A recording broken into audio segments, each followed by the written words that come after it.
Mathilde, Oui. bonjour. Coucou. J'avais envie de faire ce podcast, cette interview, cet échange avec toi, parce que souvent on discute, et dans les discussions, je trouve qu'ils sont passionnantes, hyper profondes, sur des sujets qui sont rarement des sujets en surface, en fait. Oui. Et du coup, ma philosophie en ce moment, c'est d'essayer de me dire comment on peut faire profiter un maximum de personnes, en tout cas ceux qui souhaitent, Oui. d'avoir accès à ces sujets-là, tu vois, un peu dans nos têtes. Donc merci d'avoir accepté, franchement, c'est trop Avec bien. plaisir. On a pas mal discuté avant, là. Ouais. On aurait pu, j'aurais Pour pu changer. tourner, j'aurais pu enregistrer depuis 2 heures. Oui. J'ai plein de questions pour toi, j'ai plein de trucs. J'aimerais bien pour commencer, que tu nous parles un petit peu de ce côté sensibilité que tu as, ce côté ouverture d'esprit, ouverture sur les autres, voilà, un petit peu pour commencer, pour se chauffer avec ça, tu vois. Ouais.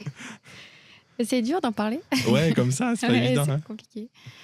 Alors déjà, je sais pas trop d'où ça vient, si je suis née comme ça ou pas. Ouais. Mais c'est vrai que j'ai toujours eu, et très tôt, cette ouverture au monde, à me poser énormément de questions que, voilà, en tant qu'enfant, on se pose pas forcément, ou où on te dit, en gros, c'est pas forcément de ton âge, ou t'as peur aussi de poser des questions aux adultes, parce que j'ai toujours eu aussi ce ressenti de me dire, t'as pas à te poser ce genre de questions, et on va un peu te prendre pour une folle. Tu disais vraiment ça Ouais. depuis toute petite? Ouais. Ouais. Ouais. C'est et puis aussi, j'ai toujours j'ai toujours aussi eu beaucoup de difficultés à me retrouver, ne serait-ce que même dans les adultes, parce que j'avais l'impression qu'ils se posaient pas forcément les questions que je me posais. Donc je me disais, à quel moment on est censé se poser ces questions Et les enfants encore moins, du coup? Et les enfants encore moins.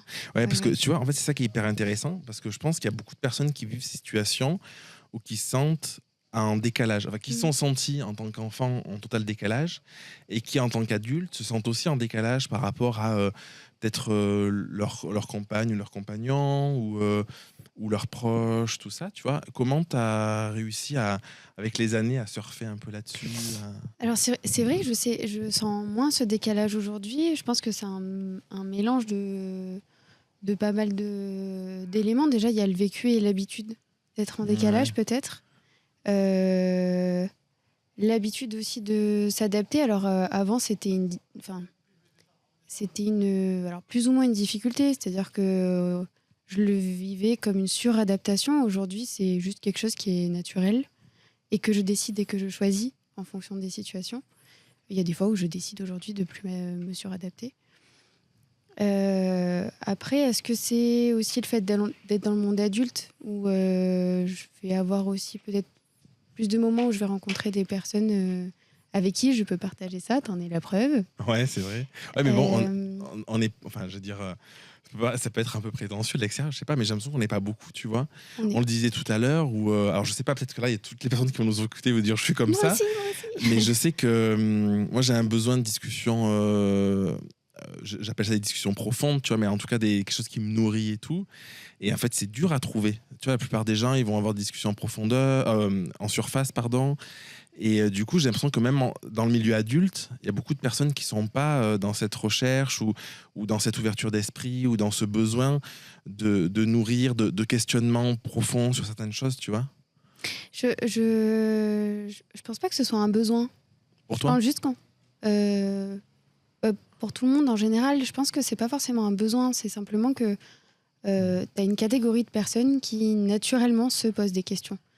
Et on n'a pas forcément besoin d'échanger. C'est comme tout, un enfant qui pose une question à ses parents, ou quelqu'un qui va poser une question à un ami, ou peu importe. Je pense juste que on a l'impression que c'est un besoin parce qu'on n'est pas beaucoup à pouvoir répondre à ces questions ou échanger sur ce genre de sujet. Oui, du coup, ça nous manque, donc on se dit c'est un Donc, c'est besoin un parce manque. qu'on n'est pas nourri Ouais. par ça, quoi. Ouais. Mais je pense que c'est un besoin. Que c'est naturel, en fait. Oui, c'est en nous, c'est un trait de caractère. Ouais. Est-ce que Est-ce que t'as, alors, attends, je vais formuler une question que ce soit compréhensible. Il y a beaucoup de personnes qui se posent beaucoup de questions et pour qui c'est une vraie charge mentale. Oui. Parce que du coup, ils passent leur temps à se questionner, ils sont beaucoup dans le mental, beaucoup dans l'interrogation, ils y voient pas clair sur ce qu'ils veulent pas et tout.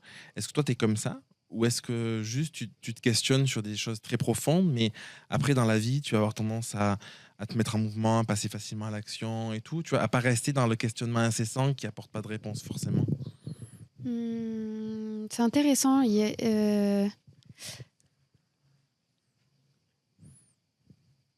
En fait, je pense que j'ai eu, entre guillemets, la chance dans le malheur de grandir en me disant il faut pas que je prenne de place, il faut pas que je sois un poids pour ma famille.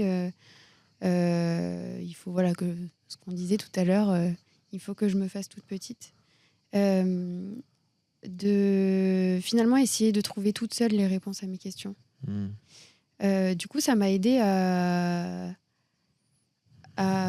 j'ai fini par m'autoriser à me poser ces questions, à accepter que je me pose beaucoup de questions.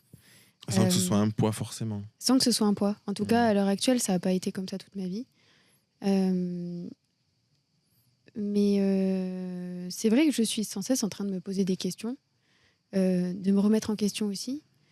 Avant, je le vivais pas forcément très bien et c'est vrai que ça peut être des questions qui ne me concernent que moi. Ça peut être par rapport à, je sais pas, à ma famille, à mon entourage en fait. Ou la plupart du temps sur des questions un peu plus larges de la vie, de l'existence, de pourquoi je suis là sur Terre. Voilà. Enfin, c'est des questions, mais j'ai besoin d'explications sans cesse. J'ai besoin de comprendre, d'avoir je sais pas, une raison Ouais. à ces choses. C'est plus ça que je vais aller chercher. Après, oui, les questionnements sur pourquoi je ressens ça, pourquoi je stresse, pourquoi j'angoisse, pourquoi je suis si heureuse de vivre ce moment. Ça aussi, c'est vrai que dans chaque moment de ma vie, je vais avoir besoin de me comprendre, je pense. Oui, Mais ouais, en fait, tu vois, c'est très quand tu agréable. l'as dit, ce que j'allais te dire, c'est est-ce que dans le fond, euh, moi, je me retrouve dans ce que tu dis, tu vois, des questions incessantes et tout ça. Moi, je sens pas le côté, comme certaines personnes parfois peuvent ressentir, de trop de charge mentale, de se questionner trop. Je le ressens parfois sur l'aspect du business, sur mon activité, parce que du coup, voilà. Mais sur ma vie perso, je le ressens pas. Et je crois que derrière, il y a un besoin de compréhension de qui on est, de comment on fonctionne, de quoi on a besoin peut-être, de peut-être de compréhension de nos émotions, ouais. Je pense que la sensation de... Et je pense que toi, c'est quelque chose que t'as déjà acquis, mais c'est pour ça que t'as pas forcément autant ce ressenti de... Je suis surchargée Hmm. mentalement par mes questions, par ce besoin Ouais. d'explication. Euh, je pense qu'à partir du moment où on accepte qu'on se pose des questions et surtout que des fois, forcément, on va se donner une réponse, même si on n'est pas convaincu. Enfin, personnellement, mon fonctionnement, c'est pas il faut, c'est personnellement mon fonctionnement, c'est de dire bon bah là à l'heure actuelle, la réponse à ma question c'est ça. Peut-être qu'en réalité ça va un peu C'est plus pas loin, ça. mais Ou... pour le moment c'est ok et détends-toi et on y Alors, ça, c'est. reviendra. Non. Et comment tu. T'as toujours été comme ça ou Non. c'est. Ah, voilà. Parce qu'en fait, ça Donc demande de la confiance, tu vois, de se dire à un moment, j'ai suffisamment confiance en qui je suis, en ce que je peux penser et tout ça, pour faire la question du choix derrière, pour faire ce ouais, choix de dire c'est ok et on verra plus tard, tu vois. Mais c'est pas évident en fait. en fait c'est du coup pour répondre à ta question, du coup j'ai ressenti ce Ouais. sentiment de surcharge et de trop de questionnements et des fois de me dire j'aimerais juste appuyer sur pause ou off carrément en disant et en fait c'est pas possible parce que je sais que je suis comme ça. Oui, ça les contre Euh, nature. euh, Peu importe de suivre des thérapies ou d'échanger, de discuter, ça, je le vois, ça ne change rien. C'est-à-dire que je vais continuer à me poser encore d'autres questions, d'aller encore plus loin dans mes réflexions. Et puis il y a un jour en fait où juste je me suis dit, tu sais depuis que t'es né que tu comptes que sur toi-même, finalement ça fonctionne. Même si je me suis ouverte et que j'accepte aujourd'hui de demander de l'aide. Euh, sur les questionnements intérieurs, il n'y a que nous qui pouvons faire quelque Hmm. chose. Donc un jour je me suis dit, en fait fous-toi la paix. C'est ok. Tu pourras y revenir plus tard, tu pourras... je sais pas, tu auras des billes de toute façon qui te feront avancer sur ces questions. T'es pas obligé là d'avoir la réponse maintenant. Est-ce qu'il n'y a pas derrière parce que pour arriver à vivre les choses de cette manière, il faut un minimum de confiance et il faut aussi une forme de lâcher prise, peut-être de se dire, ce que tu as dit, tu vois, fous-toi la paix, peut-être que ce sera, tu comprendras plus tard, ça reviendra s'il y a besoin, je sais pas comment tu l'as dit, tu vois, mais il y a quand même ce truc de lâcher prise, de peut être dans la tension d'avoir la réponse immédiate et de se dire, bon, bah, c'est comme ça à l'instant T. Peut-être que j'aurai une autre réponse plus tard ou pas. Et du coup, ça demande quand même, tu vois, ce processus un petit peu, j'ai l'impression. Oui. Alors c'est vrai que j'ai beaucoup de mal à lâcher prise sur beaucoup de choses. Ok. De moins en moins. Euh,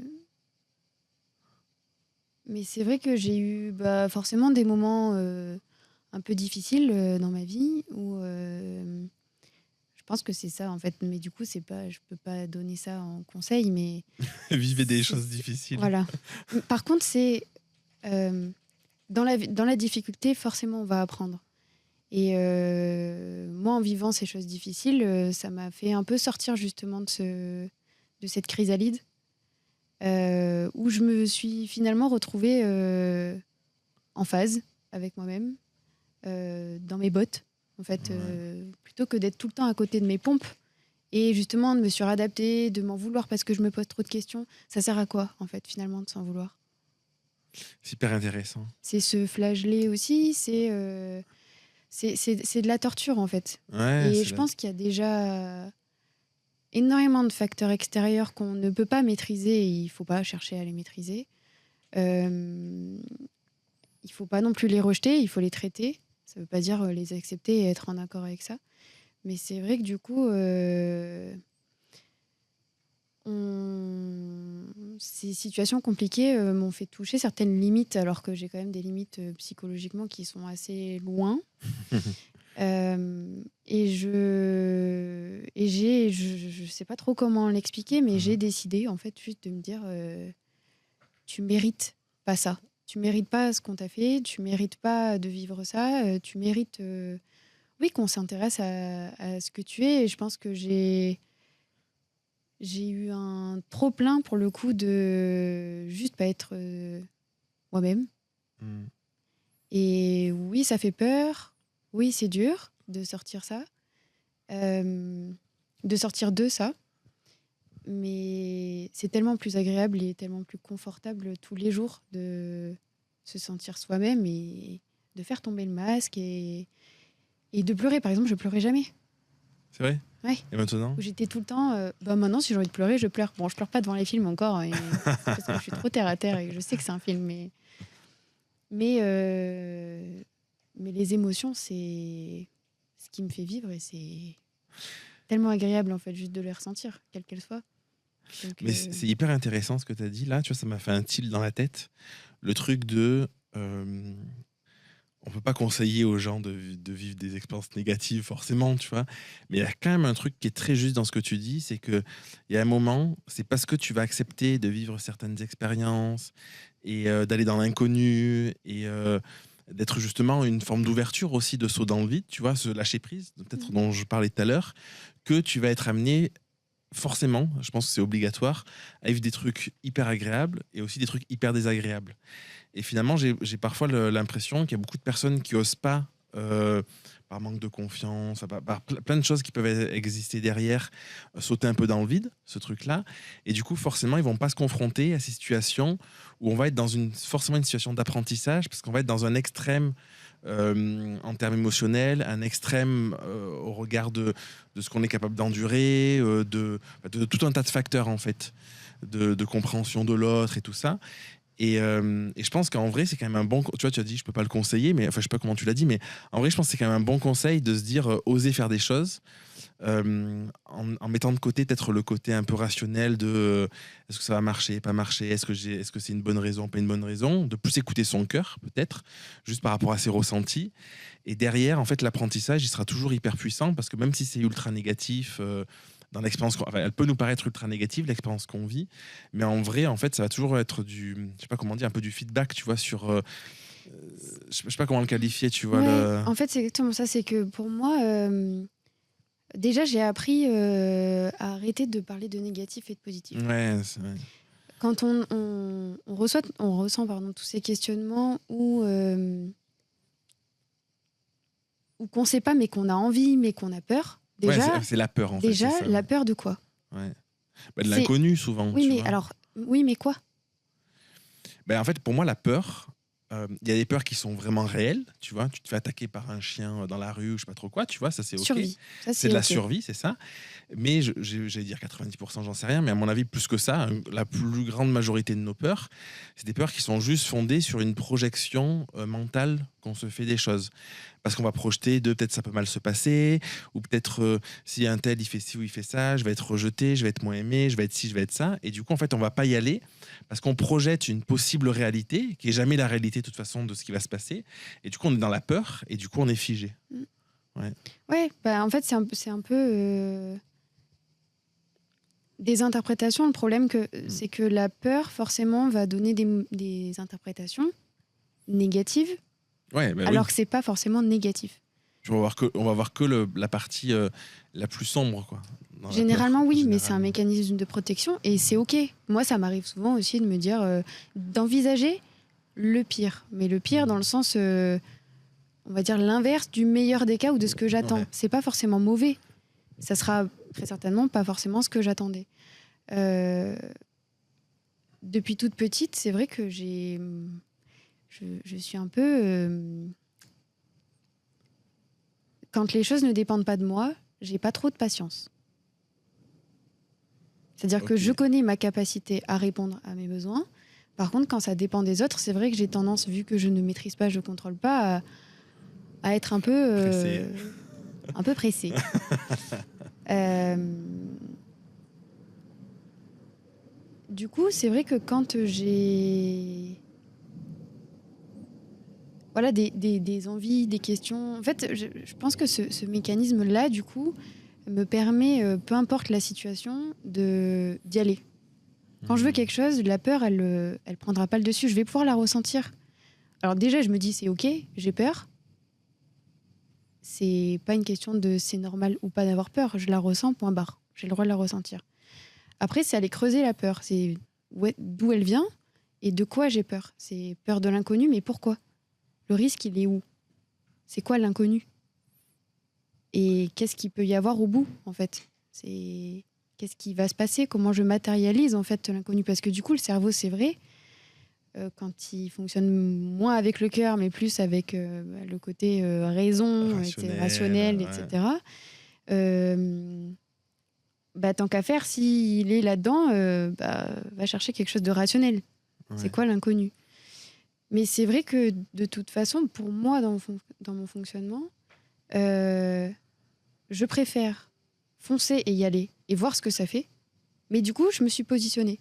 Plutôt que de rester dans un questionnement et dans un oui, non, oui, non, oui, non, j'y vais pas, j'y vais pas. C'est Parce hyper que je ne intéressant. saurais jamais, du coup, si j'y vais pas. Du coup, est-ce que derrière tout ça, tu vois, j'ai le sentiment qu'il y a une notion qui est la question du choix. Et en fait, là, il y a beaucoup de... Bah, après, c'est un peu con ce que je dis, parce que c'est des généralités aussi, mais en tout cas, dans les personnes que j'accompagne et tout, j'ai l'impression que c'est souvent très présent, de manière très factuelle. C'est une incapacité à prendre une décision qui est sous-entendue une incapacité à faire un choix. Parce que justement, il y a ce mental qui dit, ben, si ce choix c'est le mauvais, tout ce qu'on a dit, tu vois, les conséquences qu'il peut y avoir derrière et tout ça. Toi, est-ce que...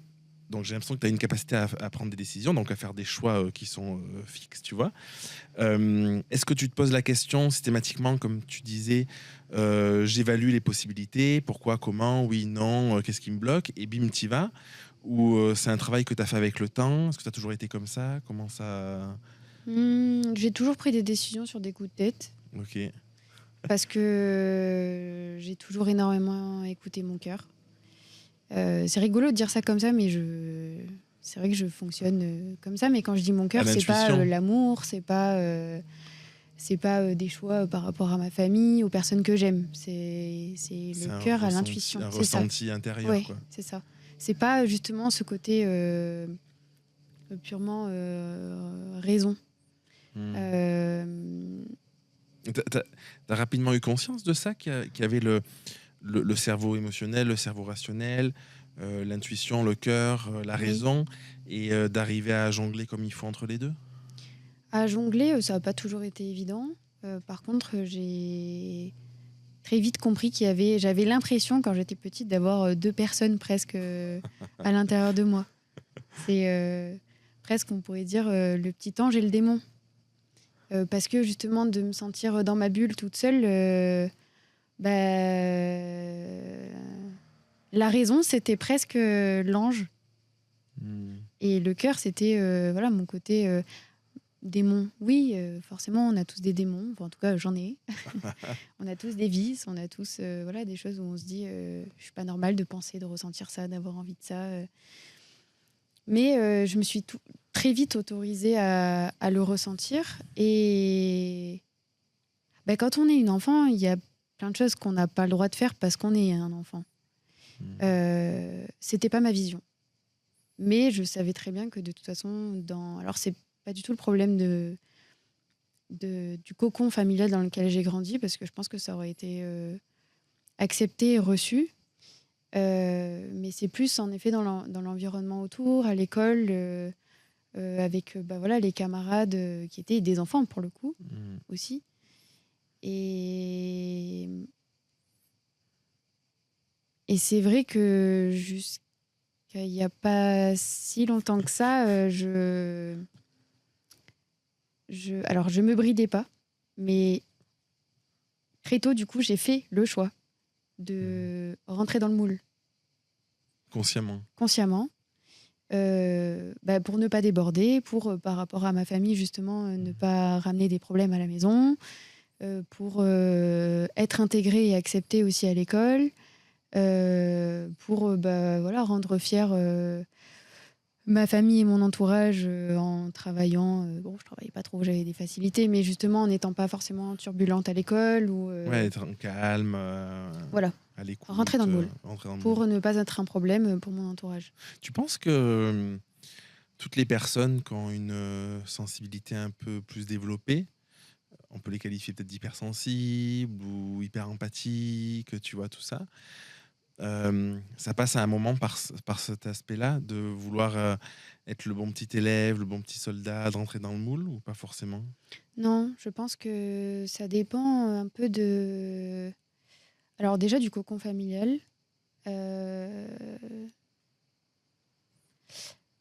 je pense aussi que ça dépend le niveau de réflexion et d'acceptation de cette hypersensibilité.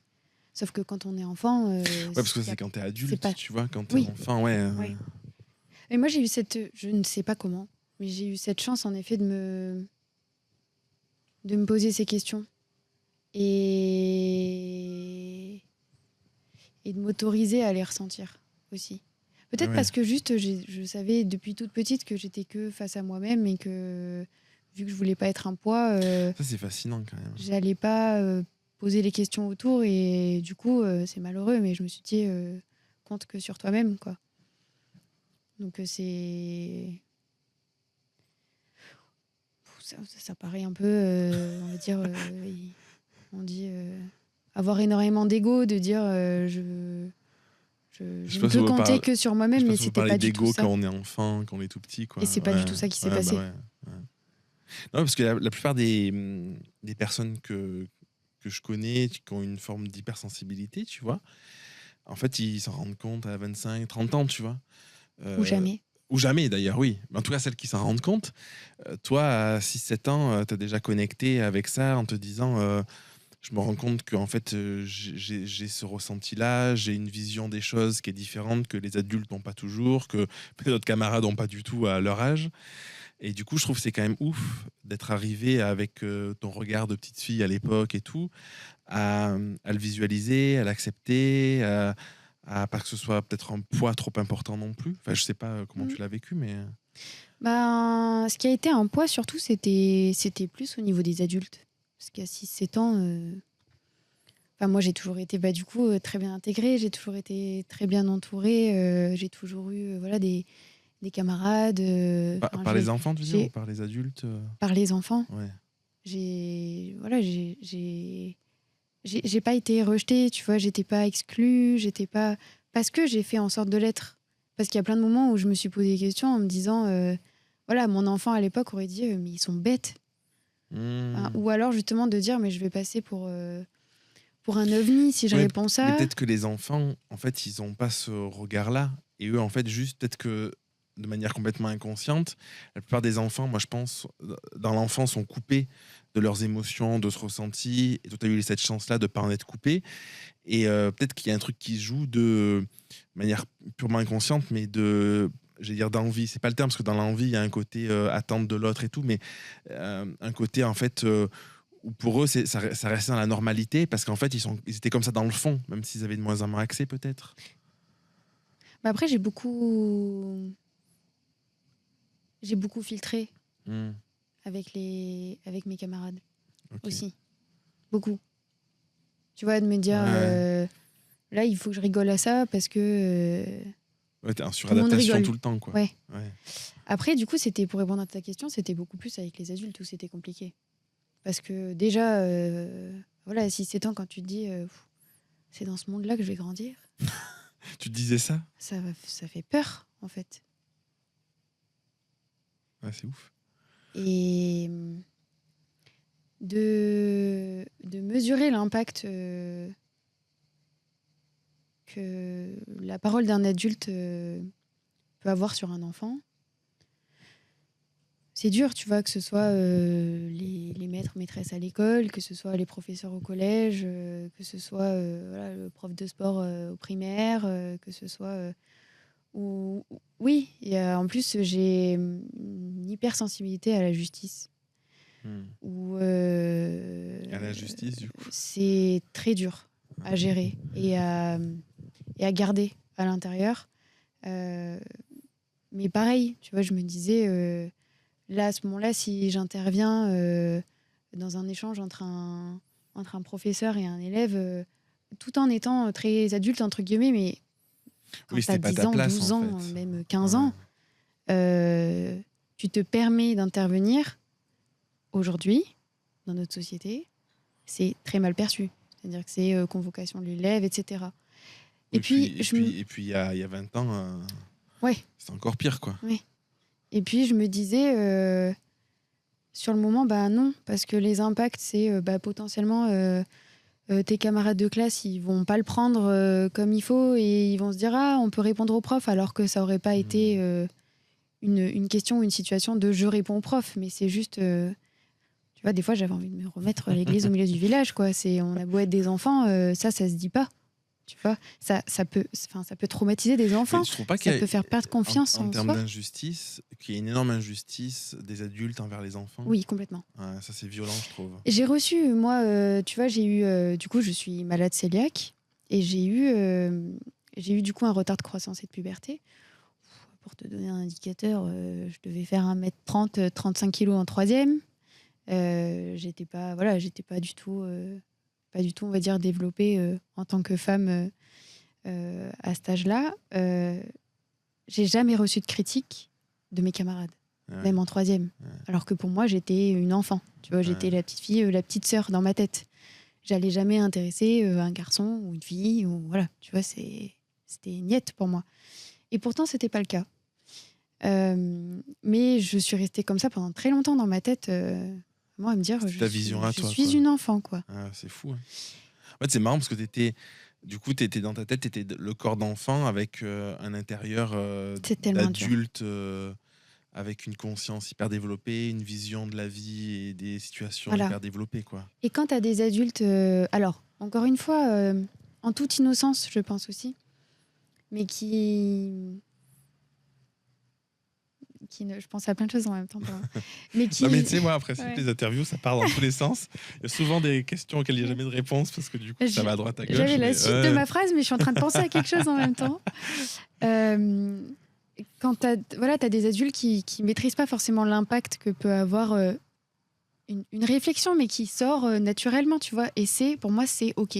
C'est pour ça que très tôt, même en recevant, c'est tout bête, tu vois, mais quand tu es justement une adulte à l'intérieur et une enfant à l'extérieur, que je sais pas, par exemple, j'avais 15 ans et que je vais chez une amie et qu'il y a plusieurs parents et que tu entends ah bon, mais t'es dans la classe de, je sais pas, un tel.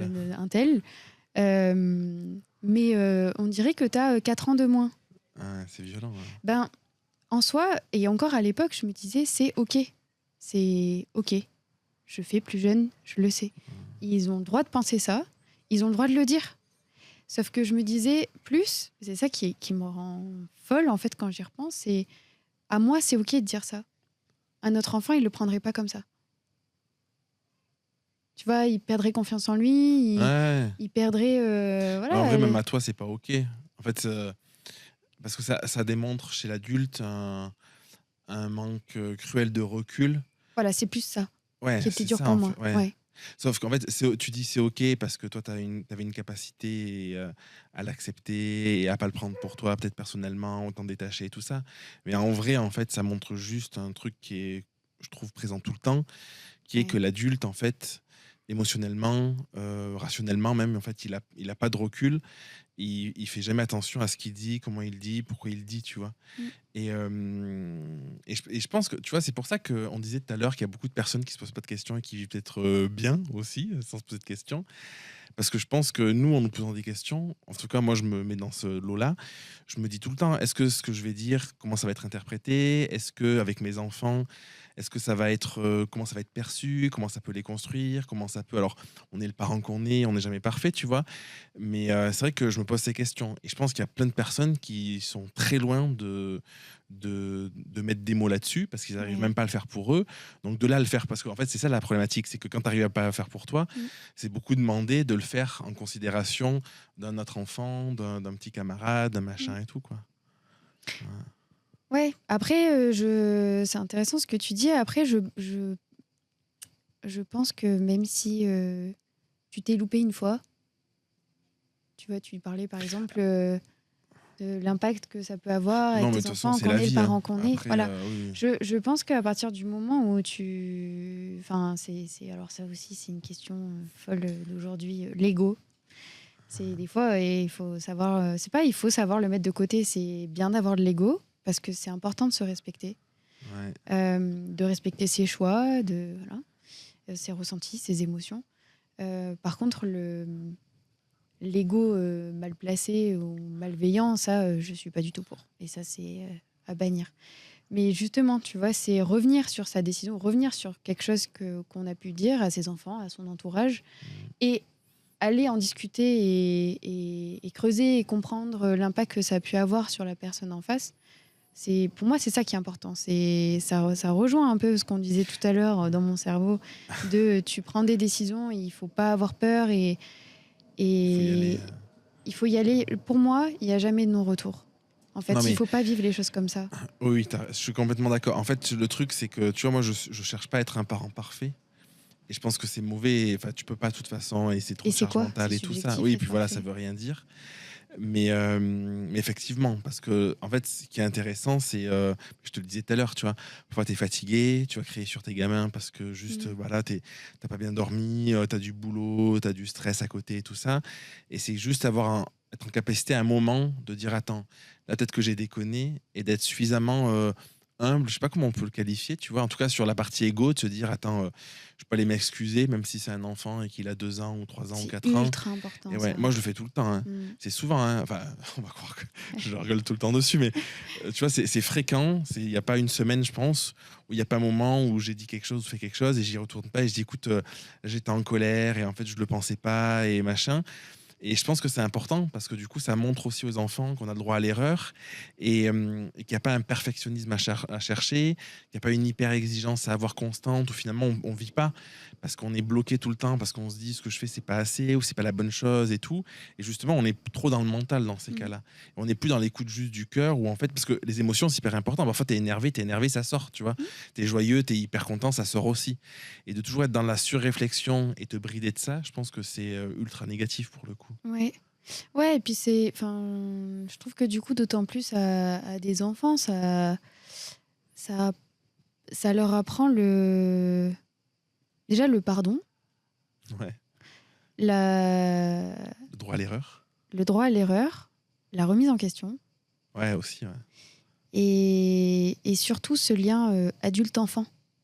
Tu vois que j'ai pas eu, moi, justement, de dire on est juste être humain. Ouais. Tu es un enfant, je suis un adulte, c'est un fait, c'est notre âge, tu es mon enfant, voilà, c'est la vie. Mais on est des êtres humains et c'est le respect aussi, tu vois, de l'émotion de l'autre, de revenir s'excuser, etc. Tu vois, je trouve que tu passes aussi un message de je t'ai fait ressentir quelque chose, je m'en excuse, Ouais. et surtout, tu étais légitime, toi, enfant, de ressentir ça. Ouais. Ton émotion, elle est OK, tu vois. Par Ouais. exemple, ce qu'il a ressenti à ce moment-là, quand peut-être ça lui a provoqué, je sais Ouais, pas, peu de la importe ce que tristesse c'est, ou ouais. voilà. Oui, c'est ça quand tu sais, parfois c'est des trucs cons, hein, mais quand t'es à table et l'enfant il passe son temps à se lever, tu lui dis ah, on se lève pas, machin, Ouais. tu vois, lui il a juste besoin de bouger, de s'aérer et tout ça, mais ouais. Mais tu vois, là plus on discute et plus je me dis, euh, tu vois, tout ça en fait, ça demande tellement de connaissance de soi. Et c'est la clé de toute façon. Hein. D'abord de passer par soi et tout, tu vois, parce que tu vois, je me dis là, avec ça, moi, ça fait 10-12 ans que je suis vraiment en mode introspectif, tu vois. Je fais des thérapies, psy, plein de choses. Et du coup, aujourd'hui, j'arrive avec mes enfants un minimum à être là-dedans. Mais je me dis, c'est parce qu'il y a un travail derrière d'acceptation de qui je suis, de ce que tu disais aussi de euh, que chacun ait sa place, c'est-à-dire que d'être un parent pour son enfant, d'être dans une relation d'adulte à adulte avec ses parents, parce qu'il y a beaucoup d'adultes aujourd'hui qui sont encore dans une relation d'enfant à adulte avec leurs parents, tu vois. Et en fait, des trucs comme ça, je trouve que ça change tout dans la vie. Mais pour y avoir accès, ça demande un chemin de connaissance de soi, d'acceptation aussi, de frustration, de soigner un peu certaines blessures peut-être et tout ça, quoi. Bah, c'est ça, en fait, c'est un peu le. Je pense qu'aujourd'hui, il y a énormément de personnes qui ont pas forcément fait ce travail-là et qui en ont besoin. Après, il y a des personnes qui sont remplies de plein de. J'ai pas envie d'être vulgaire, je trouve pas un mot. T'allais Bon, dire qui ont quoi? entassé plein de mauvaises De choses. détritus. Voilà, de détritus, c'est très joli, de déchets, voilà, et de déchets. parasites et de. et et je pense que quand on a tout ça, c'est très compliqué de se voir soi. Bah oui, Euh, c'est comme un voile en fait. Tu prends une émotion. Des fois, bah là, par exemple, tu vois, tu es à table avec tes enfants. Bon, j'ai pas trop envie de prendre l'exemple de toi, mais je sais pas, des fois, si ça t'arrive, il se passe un truc et c'est rien en soi. De toute façon, Mais c'est toujours le cas. c'est même pas des fois le vase qui a débordé, c'est des fois pour un rien, alors que potentiellement ça allait. Non, En mais, fait, il y a plein de choses mauvaises qui résonnent.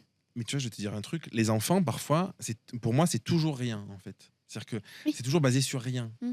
Mais pour plein de choses dans la vie, en vrai. Hein, tu vois, quand tu prends du recul, même quand tu t'engueules avec quelqu'un pour un truc, souvent c'est rien à la base, tu vois. Mais c'est parce que du coup, à un moment, par exemple, tu vas avoir besoin de juste souffler 2 minutes, et c'est le moment où tu es en sursollicitation extérieure, tu vois, avec tes enfants. Ouais. Et alors, c'est rien, quand je dis c'est rien, c'est que l'acte est Oui, rien. oui. Après, c'est pas rien dans la manière dont on le vit, parce Oui, que oui. c'est un besoin qui est pas exprimé ou des choses comme ça, tu vois. Mais oui. Ouais, là, je te parle même plus d'un. Tu prends même. Parce que je prends plus l'exemple de quelqu'un, justement, qui a pas fait tout ce travail. Ah oui, ok. Ou même si la personne, elle est. Je sais pas. voilà, plutôt dans un bon mood, tout se passe bien, je sais La pas, vie peu est importe, où il belle. y a, il y a pas un trop-plein de quelque chose. Mm. Enfin, un trop-plein sur le moment. Tu vois, il n'y a pas, je sais pas, la journée de boulot, le stress, la fatigue, machin, qui font que là, c'est plus. Tu mets quelqu'un dans un état voilà, qui va bien, mais qui n'a pas fait ce travail-là. Parce que je parle de ça parce que moi, je l'ai vécu justement avant de faire ce gros ménage. Et il fallait faire le ménage avant de commencer vraiment le travail sur moi-même. Parce qu'en fait, tu t'y perds. C'est tellement brouillé, il y a tellement plein de choses mélangées qui n'ont aucun sens, ou Ouais. qui n'ont aucun lien les unes avec les autres, que bah, en fait, toi, tu es dans tout ça, mais c'est une aiguille dans une botte de foin, quoi. Ben, il se peut que un mot ou je sais pas une micro chose en fait fasse ressentir à la personne quelque chose d'extrême niveau émotionnel, mais c'est parce que ça rejoint plein de choses qui sont Mm. entassées, enfouies Ouais. dedans, qui ont été stockées et pas traitées. Et, et du coup, il y a déjà ce travail-là pour moi T'as complètement raison. à faire. Et c'est après ça pour moi que, ou en même temps, si la personne elle y arrive, tu vois, moi la première fois que j'ai commencé, c'est très bizarre à dire, mais un peu perché là, j'ai commencé à regarder à l'intérieur, j'ai pris peur. Et j'ai dit, oula, Je veux pas. je cours loin. J'étais une jeune bolt sur le moment, tu vois. Et en fait, non, c'est tu prends, parce que c'est comme ça que je le vois, mais tu prends pas tout en même temps. Mm. Prends déjà ce qui remonte à la surface et tu verras que à force d'enlever, il y a d'autres choses qui vont remonter. Mais c'est chaque chose en son temps, ça sert à rien de tout mélanger. Et, et finalement, du coup, je me suis retrouvée dedans. Et c'est là que j'ai commencé à construire et à essayer voilà, de me comprendre, de m'écouter, d'essayer d'avancer et de me sentir en phase avec moi-même. Et je pense c'était pas vraiment un objectif, mais c'était un peu un C'est ce que ras-le-bol j'allais te demander. j'en ai marre d'être deux personnes entre ce que je donne et ce que je suis vraiment. C'est à Le quel âge que masque, tu as eu ce déclic de te dire attends là, il faut que j'aille voir à l'intérieur? je pense. Enfin, ou est-ce qu'il y a un événement qui a déclenché Non, il n'y a pas d'événement. Je pense que c'est une saturation de moi-même. Tu t'es auto-soulé? Je me suis un peu auto-soulée, ouais. En fait, j'en avais marre d'être en sur-effort, sur-adaptation. Alors que j'avais complètement connaissance de moi-même et je sais que je suis pas quelqu'un de mauvais. Bon, c'est pas du tout modeste, mais Non, on n'est pas là pour être modeste. Hein. À la fois, tu vois, Je le sais. ça, c'est hyper intéressant, Mathilde, parce que moi, j'ai ce sentiment parfois où plus tu avances dans la connaissance de soi, de toi, dans l'aspect introspectif et tout, et plus tu t'affirmes aussi, je trouve. Parce que du coup, tu te connais mieux, donc tu sais ce que tu veux pas, tu connais ton fonctionnement, tu sais ce que tu es capable d'accepter ou pas, de quand est-ce qu'il faut mettre un peu les gens en retrait, tu visualises le côté, on en parlait en off tout à l'heure, l'aspect miroir aussi, les réactions que tu peux avoir juste par effet miroir, et tu as plus de recul sur tout ça et tout. Donc de l'extérieur, ça peut être un petit peu... le côté non modeste et tout ça, tu vois. Mais en vrai, en fait, je pense que pour moi, c'est un signe. Et en fait, plus une personne peut manquer de modestie, sans parler de l'ego, tu vois, qui a encore quelque chose de différent, et sans parler de faire contre les autres ou d'écraser les autres. Et pour moi, c'est vraiment un signe justement de connaissance de soi. Et en fait, on est quand même dans une société aujourd'hui où parce qu'on va se connaître, on va savoir ce qu'on veut pas, on va presque s'en excuser, tu vois, bon, c'est pas modeste ce que je dis et tout ça, parce qu'il faut être modeste, il faut pas le dire, tu vois. Alors en fait, je pense que c'est hyper important à un moment de dire je pense ça profondément parce que j'ai fait un chemin et j'y crois profondément. Ça veut pas dire que c'est une vérité, tu vois, parce que c'est ma vérité à moi. Par contre, c'est vrai que je l'assume. Et j'ai l'impression que parfois c'est dur de faire ce chemin aussi introspectif, parce que derrière on peut se prendre plein de trucs de regards extérieurs qui peuvent être blessants ou globalement là, après bon, on peut rentrer dans des théories du complot, mais tu vois, où en fait parfois on peut se demander est-ce que vraiment c'est une bonne chose que les gens apprennent à mieux se connaître, être à l'écoute de leurs émotions, soient pas des petits soldats, des choses comme ça, tu vois, dans le monde dans lequel on vit, quoi. Alors, Bon, c'était pas vraiment une question, mais tu vois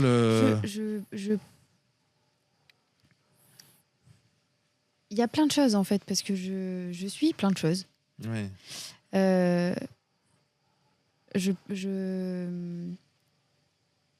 me connais, mais je suis quelqu'un qui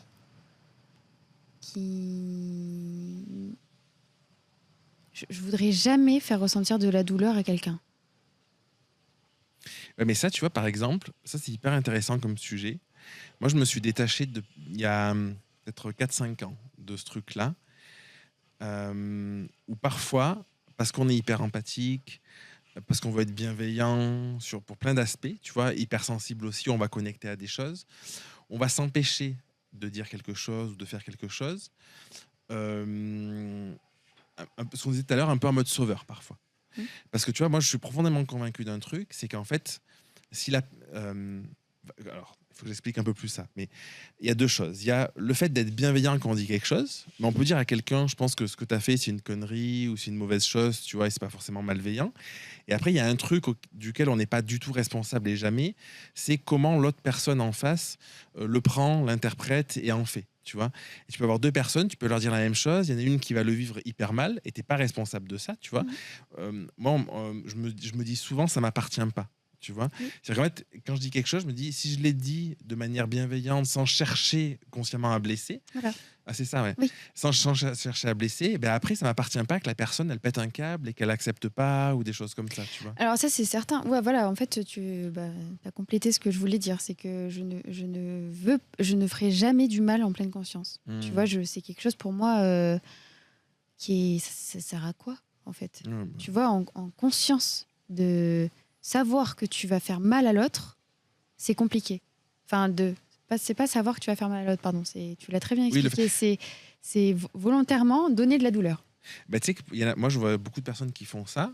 Je sais pas si c'est complètement conscient, mais souvent les personnes qui font ça le font pour se nourrir, parce que comme elles manquent terriblement d'estime, de confiance, d'amour de soi, Elles écrasent. du coup elles écrasent dans l'espoir derrière enfin c'est pas l'espoir, c'est de se sentir valorisé, Ouais. de se sentir supérieur. Mais comme les Il y en a personnes qui beaucoup. se nourrissent du malheur des autres. Ouais, bien sûr. Ouais. Voilà. Et ça, c'est, tu vois, j'en ai côtoyé des personnes comme ça à l'époque. Bon, maintenant, j'ai fait un ménage. Mais des personnes qui vont te poser des questions, justement, directement sur des sujets sensibles. Ouais. Et ça, je trouve ça tellement malsain. Ouais. Mais il y en a. Et Ouais. encore une fois, moi, je dis, c'est OK. Ça peut être une phase de vie, ça peut être quelqu'un qui est comme ça. Voilà. Moi, le tout, c'est que je sois pas comme ça. C'est tout ce qui m'intéresse. Ouais. Voilà. Mais après, c'est vrai que j'ai énormément appris à communiquer. Alors ça fait pas si longtemps. C'est que j'ai toujours été dans les échanges comme ça, à accompagner des personnes, à parler, à se poser des questions, voilà, sans conseiller, sans donner de jugement, parce que je ne suis pas à la place de la personne et je suis personne pour juger, du coup. Mais c'est vrai que j'ai jamais trop parlé de mon fonctionnement, de qui je suis, voilà, des moments où je vais ressentir de la douleur ou de la tristesse ou du stress ou de l'angoisse. J'ai toujours été cette femme forte, toujours souriante, toujours solaire. C'est peut-être pour ça que les gens viennent vers toi aussi, parce que ils ont le sentiment que tu peux tout encaisser, peut-être. Non, je sais pas. Hein. Peut-être. Ouais. Peut-être. Mais c'est vrai que là, du coup, je me rends compte aussi que de donner ça, ce que je suis vraiment, déjà, j'arrive beaucoup mieux à cerner les personnes malveillantes, à m'entourer.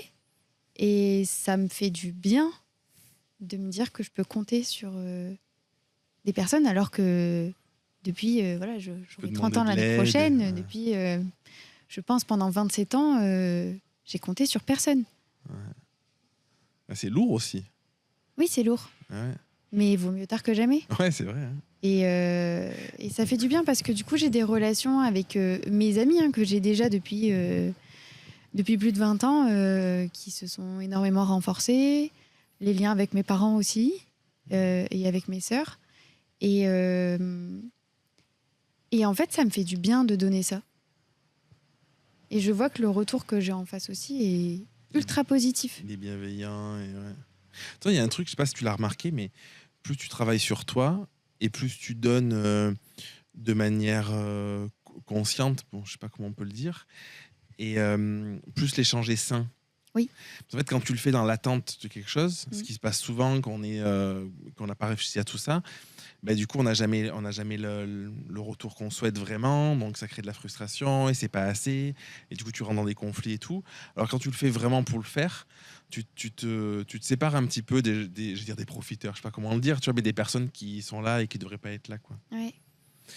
J'aimerais bien qu'on parle d'un sujet, parce qu'on l'a abordé en off vite fait tout à l'heure, mais c'est le côté un peu victime Ouais. des gens. Moi, tu vois, en fait, j'écoutais un podcast en venant, tu vois, et la personne, elle parlait de ça, tu vois.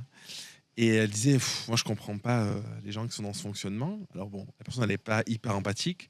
Moi je comprends qu'on soit dans ce fonctionnement-là et tout ça. Mais par contre, je le supporte de moins en moins avec le temps. Tu vois, je pense que forcément, quand tu te poses des questions et que tu te bouges le cul, de voir des gens qui se posent les mêmes questions depuis 10 ans et Mhm. qui avancent pas, en tout cas en apparence, extérieurement, ils avancent probablement un petit peu intérieurement. Mais du coup, je trouve que c'est fatigant, tu vois. Euh, comment tu vois les choses? Est-ce que voilà, je sais pas.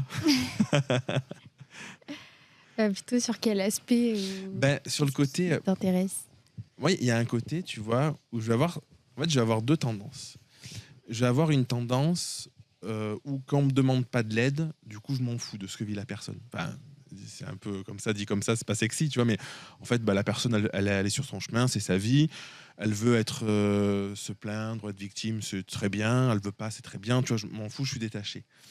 Il y a des personnes qui viennent vers moi, donc en coaching notamment, qui me demandent d'aide et qui sont dans cette posture-là, tu vois, de beaucoup de mal à bouger, à se mettre en mouvement, euh, euh, une capacité parfois importante à ressasser le passé constamment. Tu vois, j'ai déjà eu des personnes qui me parlaient de leur situation et tu leur dis ça s'est passé quand. Bah, c'est une situation qu'ils ont vécue il y a 20, 25, 30 ans, tu vois.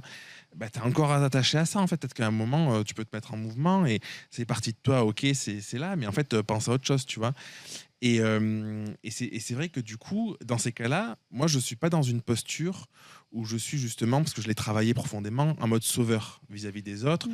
où je vais tout faire pour aider l'autre à sortir de son truc, parce que je ne vais pas la forcer. Je suis là pour poser les bonnes questions, pour l'aiguiller. Après, elle fait son chemin, tu vois.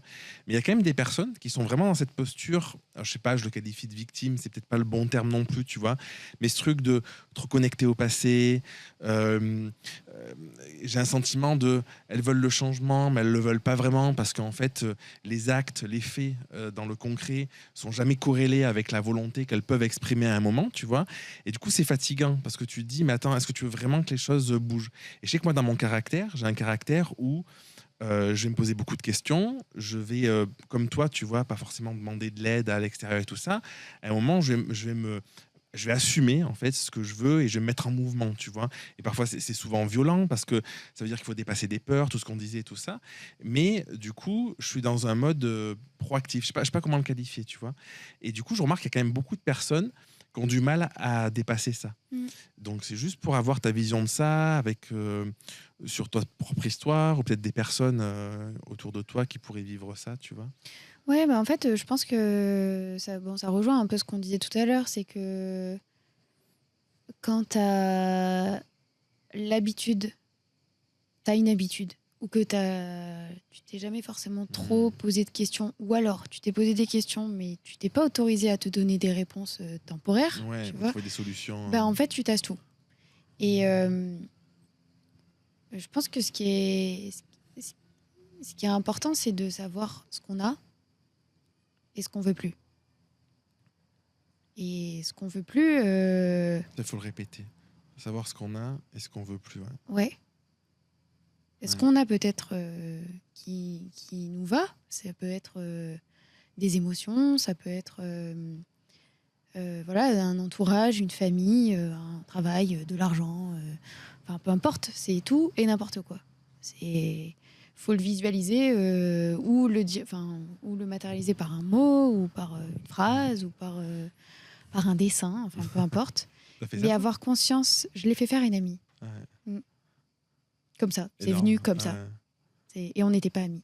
Ah, ok. C'est quelqu'un qui était dire complètement fermée. Et j'ai eu le culot d'aller la voir en me disant bah, peut-être que je vais me faire jeter et qu'elle va me dire tu crois vraiment que je vais me confier à toi?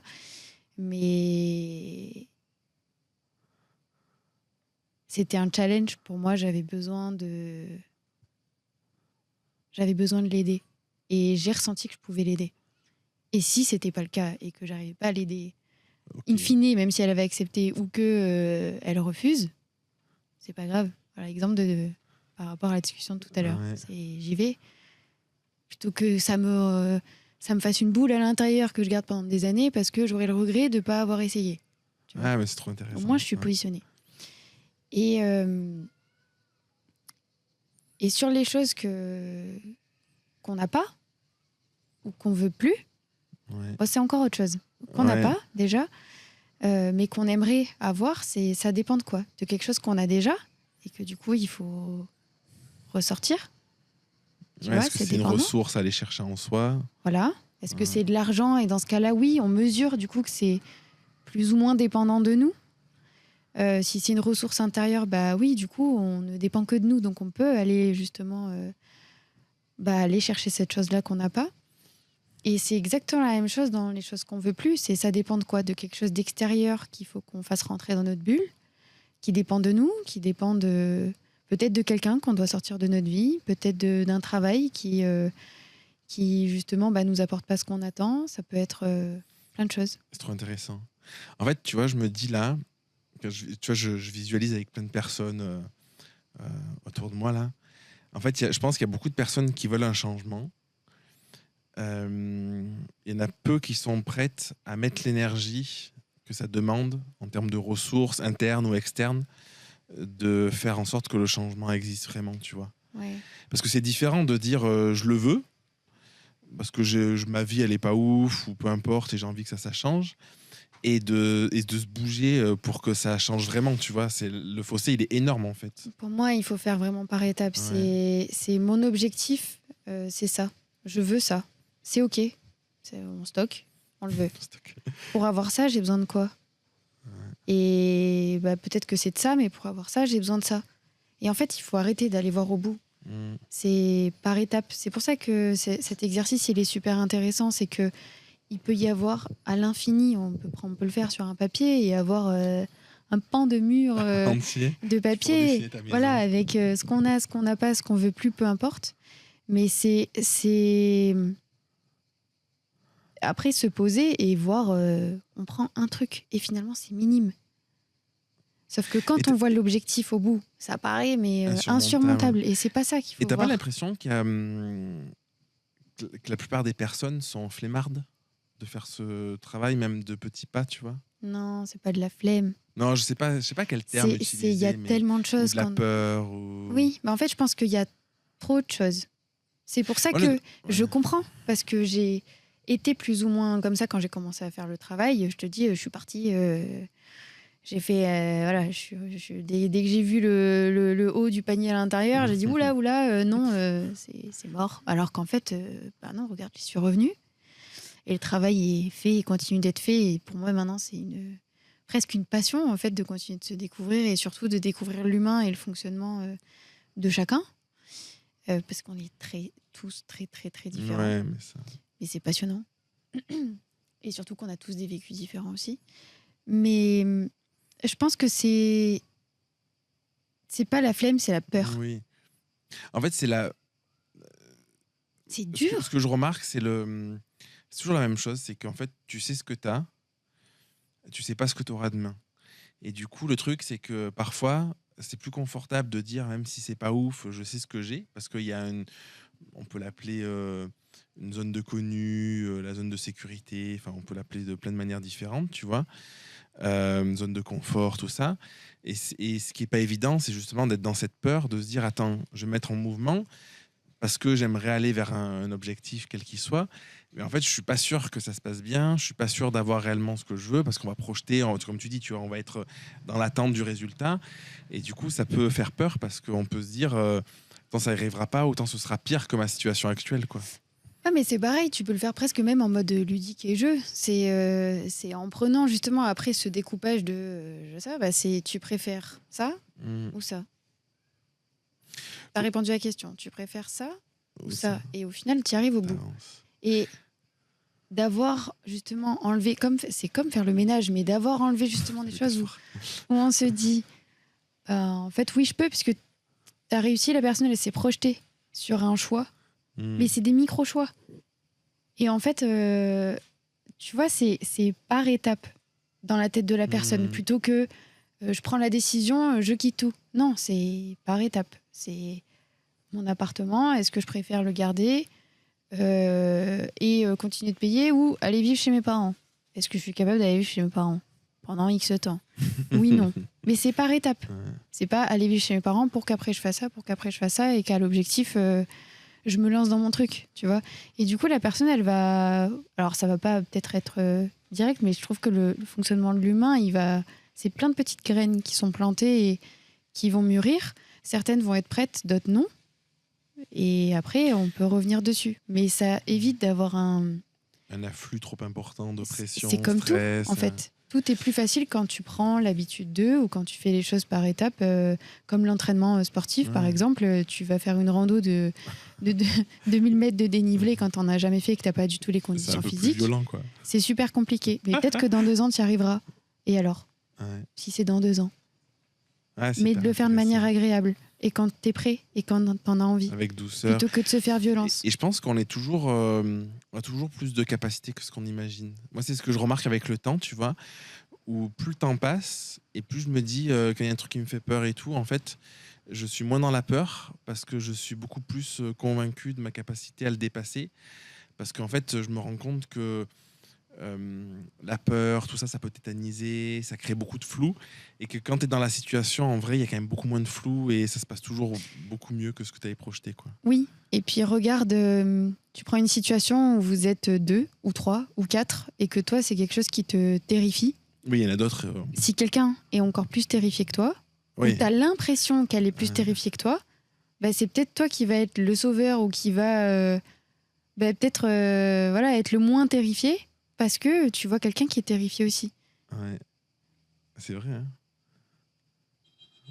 Bah, par exemple tout bête. Vas-y. J'étais phobique des araignées. Ok. D'ailleurs, il y en avait une juste à côté, là. Elle a failli à venir sur ton bras. Ah bah, coucou copine. Et alors par contre, je serais très intéressée de savoir pourquoi, d'où ça vient. Mais bon, voilà. Je suis phobique des araignées. J'étais phobique des araignées. Je suis partie en Guyane pendant 2 semaines en novembre-décembre, là. Et j'ai fait une nuit en forêt. Bon, quand bien même en étant dans un logement classique, les araignées sont des animaux là-bas. Des animaux domestiques. Ouais. Et elles sont plus grandes que mon pied, quoi. Donc, bon, je fais du 37, mais quand même. Et en fait, de voir encore plus gros que ce qu'on peut avoir ici en France, et je sais pas, ça m'a tellement... J'avais vraiment très très peur de partir là-bas pour ça. Alors que j'adore la nature, j'adore les bivouacs, j'adore dormir en carbet. Enfin, c'était une expérience pour moi qui était juste incroyable, où j'ai été énormément en difficulté. Ça, c'est vrai. Parce que j'ai eu beaucoup de stress et beaucoup d'angoisse. Et des contextes qui font que j'étais psychologiquement pas dans un confort.